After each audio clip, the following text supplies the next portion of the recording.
Today, we're diving into what could be one of Canada's most transformational resource opportunities. And really, this is a story about critical minerals for sure, but it's about something much bigger. It's about a new way of doing things, a new model for partnership that could honestly define our future. So, let's just jump right in with the big question on everyone's mind. What exactly is this ring of fire that we keep hearing so much about? Well, it's way more than just a single mine. Think bigger. The Ring of Fire is this huge region with a mineral opportunity so massive, we're talking multi-generational. This isn't a project for the next 5 years. It's a project for the next 100. Okay, so to really get our heads around this, here's our plan. We'll look at whether this is Canada's next mega project. Then we'll get into the ground rules for making it a success. We'll also explore this huge shift from just talking to people to actually partnering with them, what a vision of shared wealth looks like, and finally, how you can play a part.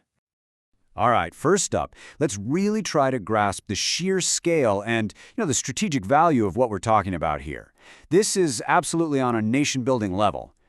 So deep in the James Bay lowlands of northern Ontario, we're sitting on this incredible treasure trove of minerals, the kind that literally power our modern world.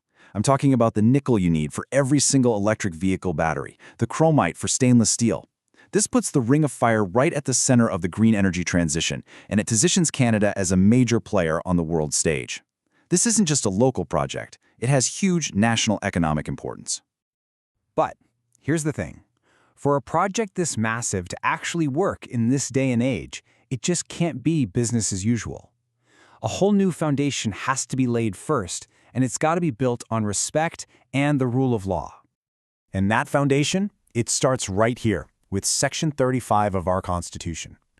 Now, this isn't a guideline or a suggestion, it is the highest law of the land, and it explicitly recognizes and affirms the existing rights of Indigenous peoples. Any project, I don't care how big or small, has to respect this, period. So what does this look like globally? Well, Canada has adopted the United Nations Declaration on the Rights of Indigenous Peoples, or UNDIP. And a key part of that is something called Free, Prior, and Informed Consent, or FPIC. Put simply, it means Indigenous peoples have the right to give their consent before any development starts on their ancestral lands. It's a game changer. And this isn't just about government policy either. This brings the responsibility right into the boardroom.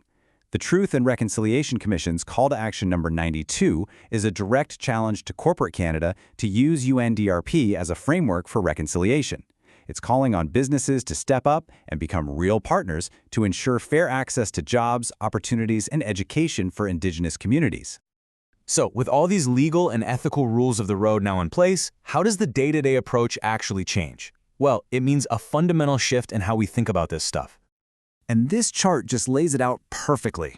The old way? Minimal consultation, basically a checkbox exercise.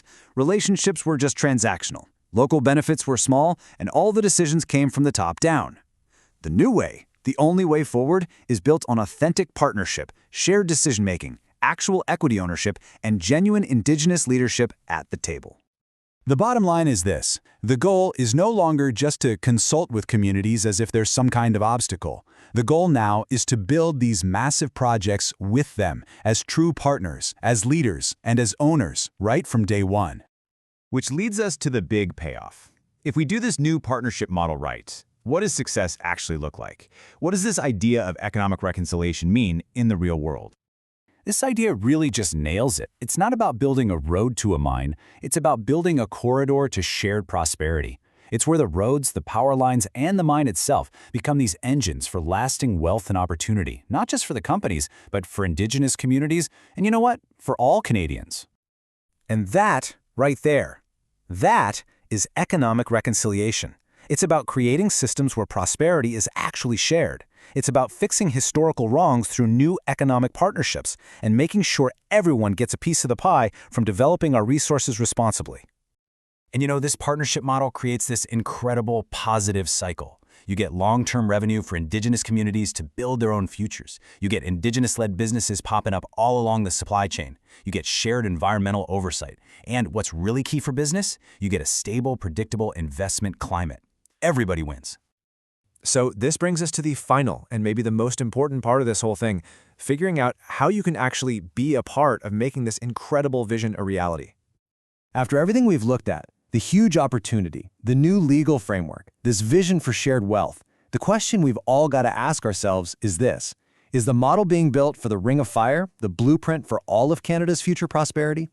So if you're an investor, an entrepreneur, a leader, or just someone who believes there's a better way to build our country, the door is open.